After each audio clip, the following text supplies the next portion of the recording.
mine nu-i niciuna. Am vrut să-ți dau și luna, dar tu nu stai nici la soare. Îți place lumina de la reflectare.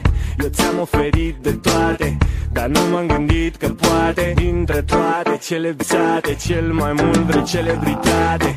Vroiam să-ți fac logodnă, să te duc sus pe muntele Athos, dar la câte păcate aveai, să ne cunune putea doar ca patos. E haos, știu că filmul are un final, dar iauzi, regizorul sunt eu, pierzi rolul principal.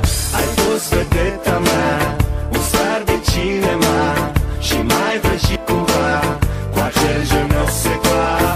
Ai fost vedeta mea, un star de cinema, dar a venit cineva și ți-a luat strălucirea.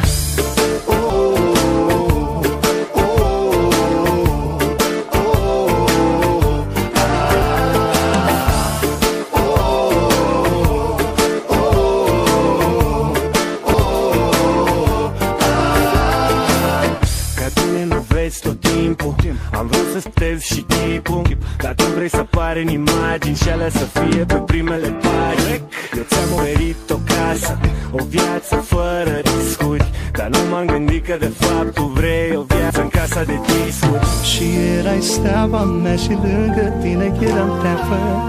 Erai atât de steagă cât te puteam chema luceafără. Și am să spun cuiva să-ți dea cumva de știre că stelele când sunt prea sus își pierd strălucire.